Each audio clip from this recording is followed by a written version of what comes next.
जम्मू कश्मीर में चुनावों से पहले चर्चाएं हो रही थी कि लेफ्टिनेंट गवर्नर मनोज सिन्हा जो हैं वो 5 सदस्यों को नॉमिनेट कर सकते हैं। जहां पर आपने देखा कि तमाम कश्मीरी लीडर्स की बात करूं या तमाम उन लीडर्स की बात करूं, उन्होंने इसका जो है वो विरोध किया और उन्होंने कहा कि ऐसा नहीं होना चाहिए क्योंकि 90 सीटें हैं। अगर आप 90 में 5 प्लस कर दोगे तो वो 95 का आंकड़ा हो जाएगा।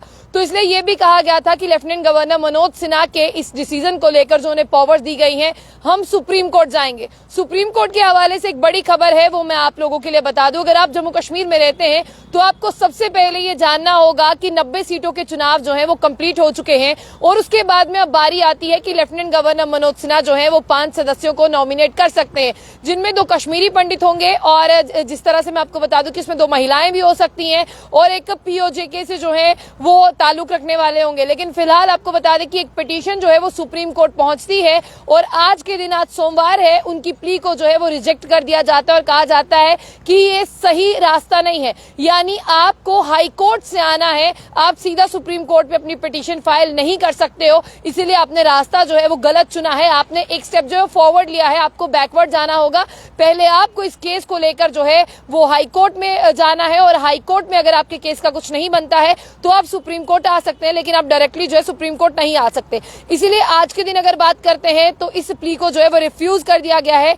जम्मू कश्मीर के लेफ्टिनेंट गवर्नर मनोज सिन्हा के पास रीऑर्गेनाइजेशन एक्ट की बात करते हैं, उसमें ये इख्तियार मिल जाता है कि वो जिस तरह से यहाँ पर जो है 5 सदस्यों को नॉमिनेट कर सकते हैं। और इससे आप देखिए कि जम्मू कश्मीर की जिस तरह से बात करते हैं वहां पर 90+5 हो जाएगा। इसीलिए यहाँ पर बहुत सारी, अगर मैं कांग्रेस की बात करूं, एनसी की बात करूं, इल्तिजा मुफ्ती की बात करूं, महबूबा मुफ्ती की बात करूं, अब्दुल्ला की बात करूं, उन सब लीडर्स ने जो है इसका अपोज किया और उन्होंने कहा कि ऐसा नहीं होना चाहिए, ये संविधान के साथ छेड़छाड़ है। और देखिए कई लीडर्स तो ऐसे भी थे जिन्होंने साफ तौर पर ऑन कैमरा ये कहा कि ये जो 5 सीटें हैं ना, ये उसको दावत दे रही हैं कि देखिए जो पहले मिलिटेंसी का दौर था, कश्मीर में ये दौर जो है वो वापस आ सकता है। उन्होंने साफ तौर पर कहा कि ऐसा नहीं होना चाहिए। अब आपको बता दें कि यहाँ पर जस्टिस संजीव खन्ना और संजय कुमार की जो बेंच है, उन्होंने कहा कि हम इसको एंटरटेन नहीं करेंगे article 32 of the constitution of India, क्योंकि देखिए जिस तरह से बिल्कुल पिटिशनर को लिबर्टी रहती है, लेकिन पहले उसे अप्रोच करना चाहिए हाई कोर्ट में और फिर उसके बाद उसे सुप्रीम कोर्ट में अपनी रिट पिटिशन लेकर आना चाहिए, जो आर्टिकल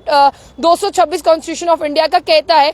इसीलिए डॉक्टर अभिषेक मनु सिंघवी की बात करते हैं, उन्होंने जो पिटिशनर थे रविंदर कुमार शर्मा, उनकी तरफ से वहां पर जो अर्जी दी थी, तो देखिए यहाँ पर ये कहा गया उनकी तरफ से कि 90 सीटें हैं, 90 में 29 अगर सीटें उन्होंने जीती हैं तो अगर आप उसमें 5 प्लस कर देते हो तो वो 34 हो जाती हैं। तो यहाँ पर जिस तरह से नेशनल कॉन्फ्रेंस की 42 हैं और उसमें अगर आप कांग्रेस की 6 मिला देते हैं तो वो कुल मिलाकर आंकड़ा 48 का हो जाता है। तो कहीं ना कहीं ये जो घटाना और बढ़ाना, इंक्रीजिंग और डिक्रीजिंग ऑर्डर जो है, ये काफी ज्यादा लोगों को खफा कर रहा है। लेकिन आज अगर मैं सोमवार की बात करूं तो उन्हें ये कहा गया है कि आप अपने केस को पहले हाईकोर्ट में ले जाएं और हाईकोर्ट में अगर कुछ नहीं होता है तो आप यहां पर आ सकते हैं।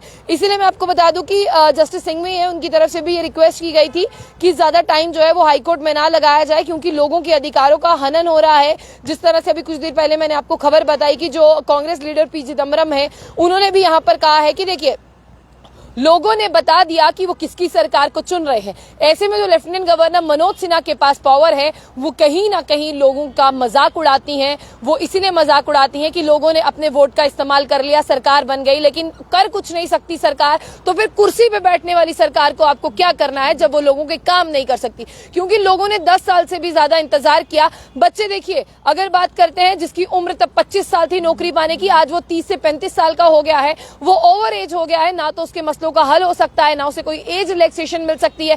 जबकि लैंड का सारा मसला जो है वो लेफ्टिनेंट गवर्नर मनोज सिन्हा के पास होगा, रेवेन्यू उनके पास होगा, किसी की ट्रांसफर नहीं हो सकती, कोई लग नहीं सकता नौकरियों पर। फिर ऐसी सरकार को क्या करना है जो सिर्फ फोटो सेशन के लिए हो या सिर्फ कुर्सी पर बैठने के लिए हो? कहीं ना कहीं जम्मू कश्मीर के लोग जो है वो हमेशा से जो है वो पिसते रहे हैं और इस पिसनाहट की अगर हम बात करते हैं, उनके दिल से जो है वो बहुत सारी बातें बाहर निकलती हैं। बातें सुनने वाला कोई नहीं होता। उन्होंने इंतजार किया कि चुनी हुई सरकार हो, लेकिन अब फिलहाल चुनी हुई सरकार तो आ रही है, लेकिन आज सुप्रीम कोर्ट से जो एक ऑप्शन था, जो एक होप थी, उसे भी सुप्रीम कोर्ट ने कहा है कि आप हाई कोर्ट का दरवाजा खटखटाइए और फिर यहां पर आइए।